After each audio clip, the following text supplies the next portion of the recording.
Welcome to Monday through Friday, Cellular Agriculture for a Pandemic-Free Future. My name is George Ortega. This is episode number 46, and I'm recording it on Tuesday, September 8th, 2020 at 9:21 p.m. Eastern Time. And I want to follow up on yesterday's episode to be confident, to be optimistic about what's happening, to see the good, notwithstanding all the suffering we're going through and will be going through, to see the good that by reason must come out of this. So again, I'm going to invite you to explore this with me. This question of how do you think we're going to be feeling in a year or two, however long it takes, when we're not wearing masks anymore, when this time of distancing has passed? How do you think businesses are going to be feeling? How do you think people in general? I mean, do you think that we might be very interested in obtaining assurances from our government, from ourselves, from each other, that if there's a way to prevent another one of these pandemics from happening, that we'll utilize this way? Or at the very least, we'll really have a very extensive global conversation about what we do to prevent something like this from happening again. I want to share the screen about the epidemics over the last 2 millennium and a couple of centuries and a couple of decades, so that you can basically appreciate, why I suggest that that we'll have this conversation. That it seems inevitable. Again, the first millennium, we had 8 epidemics, the entire millennium. So the last century of this second millennium, we had 40. We had, 5 times as many epidemics, not in a millennium, in a century.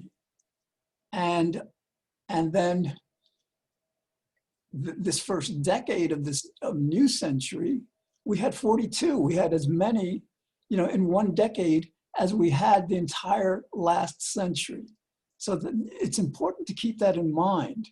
It's important to keep that in mind that as we're coming out of this, we may not have the bandwidth to appreciate this right now. We may not have the bandwidth to be considering it now because we have other more urgent concerns, at least many of us. And actually, I should say that our politicians should have the bandwidth for this. In other words, there's no reason, why they can't run for re-election, do what needs to be done about this pandemic, and also be preparing us to be pandemic-free as much as possible. So think about it. Ordinarily, businesses are corporations, big business, in general. I mean, they're small business. Businesses are the influences in our politics that dissuade us from taking these protections. Were it not for businesses, for their influence in politics, we probably would have been much more protected from this, by increasing the budget of the CDC various ways. And we certainly would be doing much more to address a climate change that is much more dire, however much longer into the future it will be.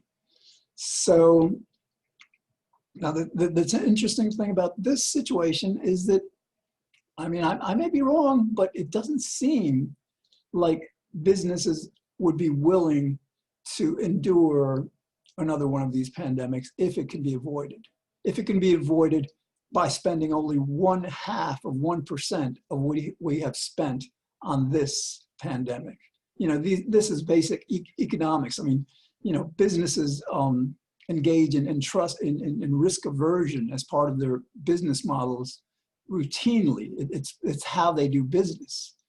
So it can't escape them that there is a way to have us be pandemic free as much as possible. And it can't escape them that 50 billion, $100 billion, double it, would be a bargain as compared to losing another 8 trillion, 10 trillion, however much this will eventually cost us, in addition to the lives and so much else that we've lost, that we're losing now. So, because otherwise, again, anybody who, these figures that I just put up on the board, that I shared, right now, people aren't thinking about them that much. Again, we're involved in this. But yes, I'm pretty sure that, as we're not wearing masks anymore, when we finally reach that point in a year or two, and just use your imagination to consider how much longer we'll be in this, vaccine or not. It stands to reason that that no politician, no media source, media pundit, is going to anymore be saying, oh, well, this is a 1 in 100 year event. We don't really have to worry about it because of that. So, that talking point that has been designed, I suppose, to allay people's fears, to give people something perhaps to feel good about while we endure this, that talking point, profoundly mistaken talking point, won't survive. People won't believe it. People will understand. Again, this wiki page that I shared, it's common knowledge. It's not like you have to, have a Freedom of Information Act to ask this to be declassified or whatever. This is well known. So,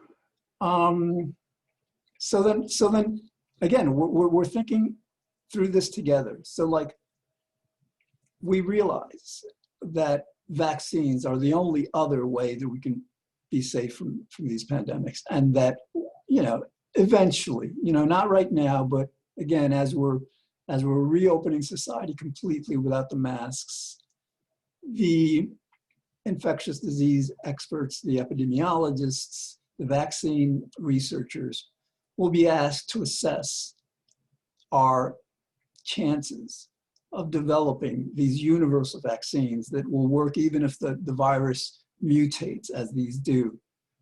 And I would guess, according to my research, because they're saying that now, the ones that are being asked about are just considering it, Dr. Fauci being one, that these vaccines are at least 10, perhaps 20, 30, 40 years away.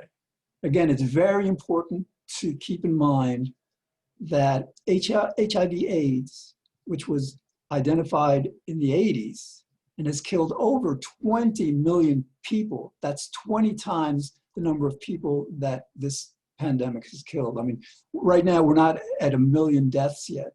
I imagine we will be eventually.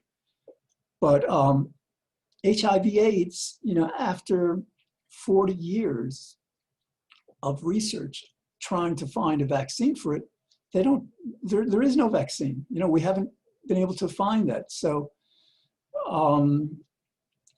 so again, a universal vaccine is even, it's much harder than a vaccine targeted to a specific virus. Universal vaccine, again, means that it would work on, for example, all varieties of coronavirus, all varieties of influenza, all varieties of swine flu, of avian flu.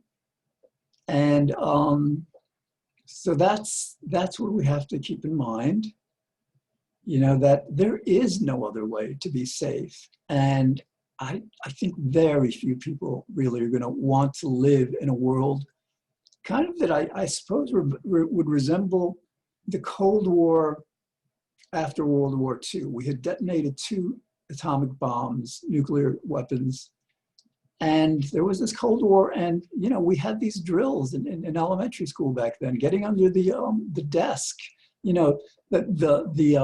The threat of global war back then was, to many people, real. And people were scared of that.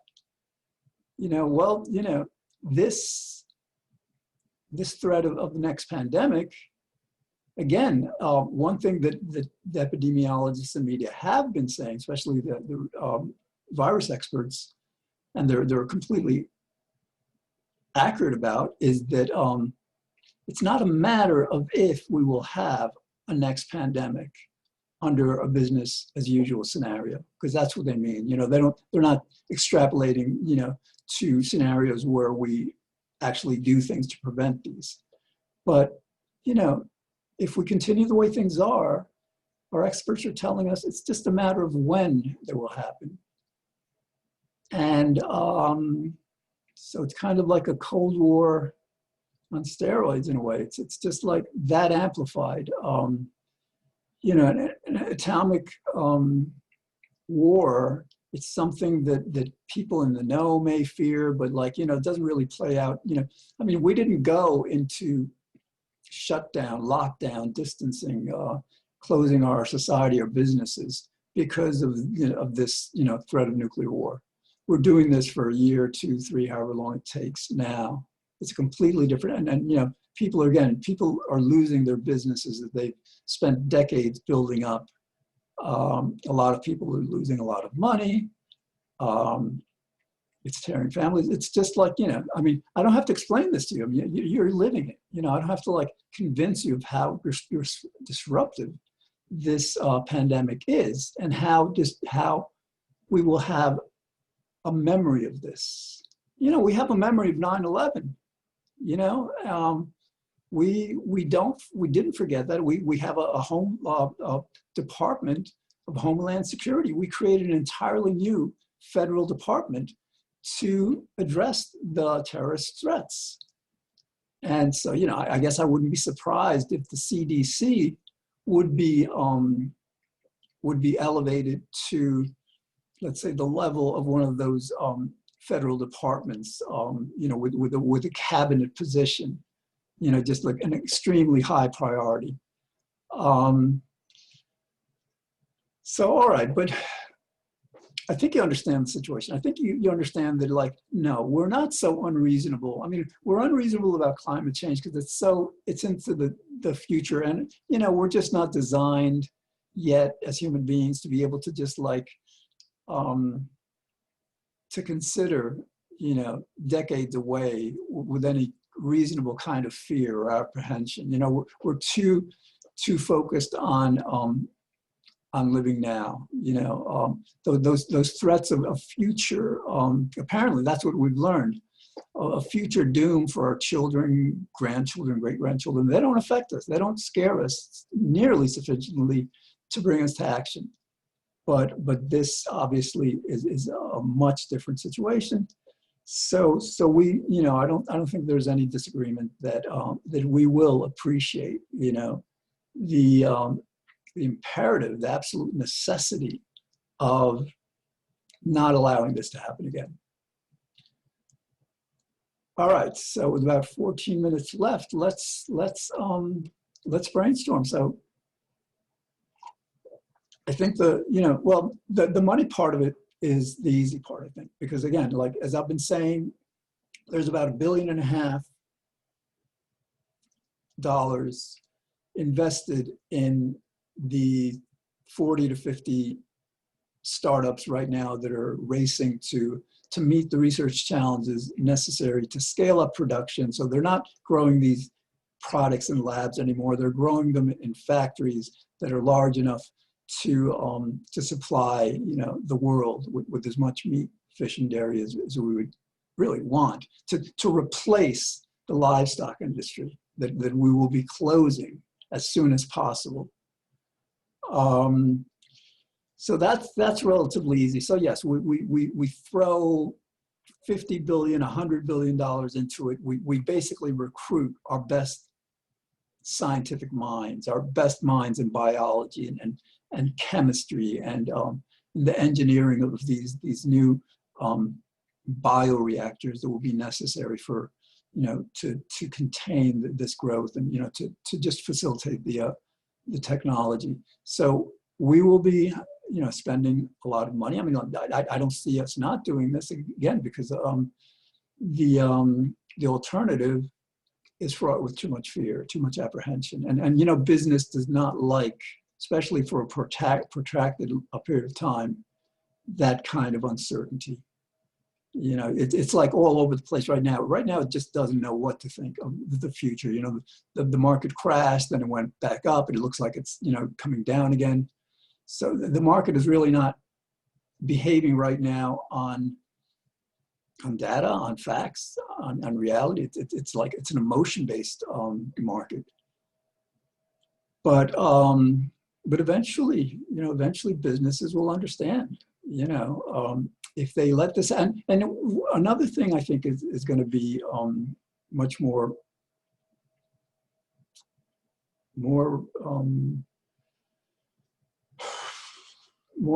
understood, is that this is a relatively mild virus, this coronavirus. We have had other viruses that are 40 times more deadly. Now imagine, and these viruses mutate, they combine. So imagine a virus with the lethality of one of these, that is 40 times stronger than this one. Also coupling with the attribute of this virus of being transmittable, not just when somebody's really, symptomatic and showing symptoms and feeling symptoms, but also when it's asymptomatic. Those two factors combined, that should scare people, because that's a possibility. Viruses mutate, and that's one of the mutations they're quite capable of. And it's not unrealistic to believe that may happen or may be happening. So businesses, again, who really are, in a certain sense, have been our enemy, in terms of protecting us against, the climate and environmental pollution and these harmful ingredients in foods. Now finally, it's hit businesses so hard that it just wouldn't make any business sense for them to oppose this global Manhattan project initiative to transition, to end the farming of all animals, on the planet, and to transition, thankfully, rather than, ideally, again, I think it would be best if we all went vegan, but I don't think that's going to happen. So we're very fortunate to have this new technology that just emerged 7 years ago that will allow us to continue to have these products. Businesses will understand that has to happen. So again, the interesting part is that it's not just the United States or just the rich countries, just Europe, or, it's the entire world that has to do this. It's the same thing with climate change. In other words, if we do everything we need to about climate change and China doesn't, that's not good enough. If China does everything they need to and we don't, that's not good enough. The major, the United States has contributed to about 25% of the CO2 is up there. We're 5% of the world's population. We've, 25% of the problem. So we will certainly have to change, but again, it won't be enough. For a problem like preventing future pandemics, the entire world has to be involved. And of course, that includes the very poorest countries in Africa, South America, parts of Asia. And that is why I feel very optimistic, because these countries are poor. They can't afford the meat and dairy and eggs the way we grow them now, but they will be able to afford the cell-based, lab-grown products that we'll be developing. And so they won't be as malnourished. But beyond that, before that, just imagine, think about all the cooperation that will be absolutely necessary for us to achieve this, this protection from the next pandemic. I've said this before. This is a time, we're in a time where money no longer determines what happens. Politicians really don't no longer determine what happens.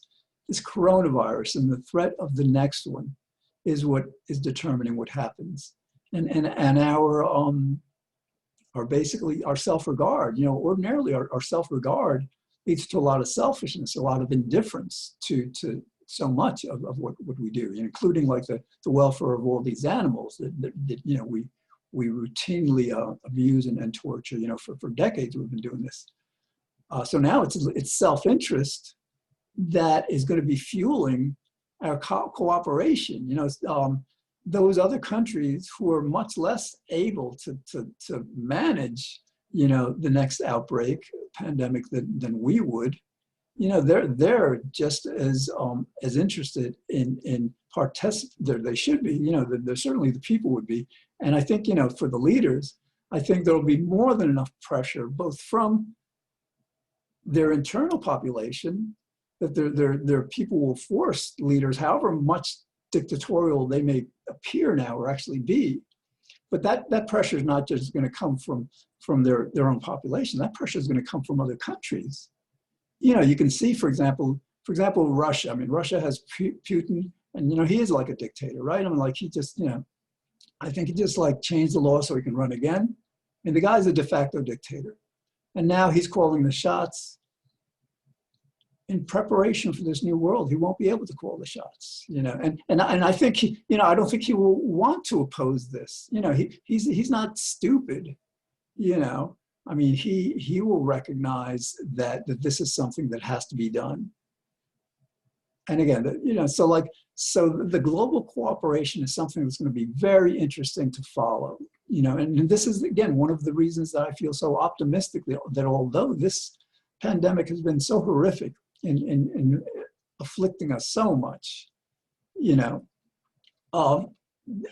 really will lead to a much, much better world. So, so the leaders, will eventually get on board and we'll do this. And so, all right, so like, again, I'm not an international foreign affairs expert, international affairs expert, but it will be interesting to see how the United Nations and the other, the countries of the world come together to reach an agreement on this as soon as possible. And again, so like getting back to the real work is informing people everywhere. Here are the facts. Unless we end the farming of animals and transition to this new technology, which incidentally will give you, meat, fish, dairy, eggs, not just that is much healthier than what you eat now, but it will eventually cost much less.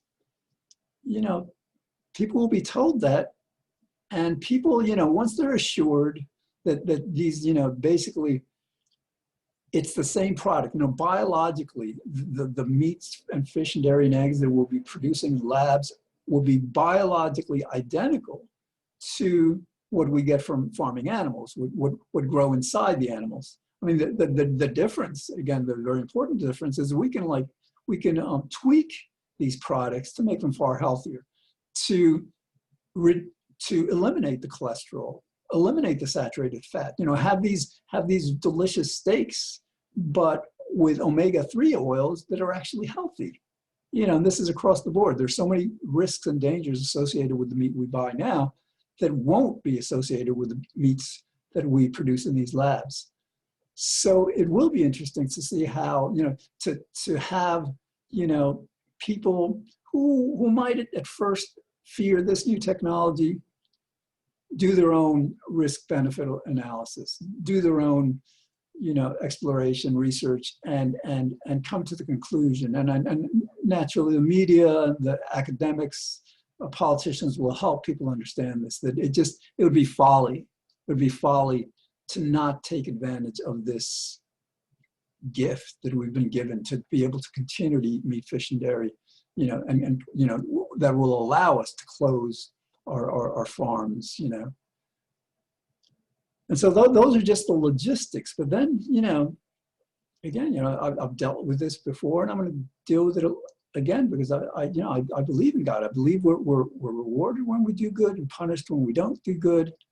And so this, you know, I've said before that this, you know, if you were asked, for example, you know, you were given a choice of being a slave or, you know, being in one of the concentration camps in the Holocaust, or being one of these animals, like one of these chickens in these factory farms, I'm pretty sure you would select being a slave or in a concentration camp. That's how horrible these animals are being treated. So what I'm trying to say is that aside from the logistics of being safe from pandemics, this is going to awaken our conscience. You know, we've been in denial about this, our collective atrocity for decades. So finally, we'll face it. We'll face it because we have to, you know, or we'll face it, you know, kind of as an expedient. In other words, like, you know, yes, we have to close these farms anyhow. So yes, I guess now we can finally acknowledge how horrible we've been, and perhaps, you know, understand or you know, suppose that this pandemic was our punishment for being so cruel. You know, just like I imagine the Civil War in the United States was the punishment for the South for being so cruel, for the North for allowing them to be so cruel for so long. And the North also benefited from the you know, the wealth that the South created on those farms. So it was like the whole country just complicit in this. So again, it's going to be amazing to see the moral uplift that happens, that will be expanded, not just to you know, treating animals more kindly, but, you know, you have to wonder what else we'll do once we understand how evil we've been, and then how much we've reformed, and what a great undertaking we've done by making our world pandemic free, you know, risk-free. All right, have less than a minute. So again, catch us every Monday and Friday at White Plains Community Media, channel 76 if you get Optimum, 45 if you get Verizon. It's on YouTube. And it's also available in audio format through Spotify, iTunes, and other platforms. So I like this message. This message is optimistic. It presents, you know, the facts, you know, in a way that that'll make us, I believe, take notice. But it also gives us reason to hope for a much better future. So I'm going to continue, you know, just basically outlining how we can create a much better world, you know, by ending factory farming and transitioning to cell agriculture. Thanks for watching.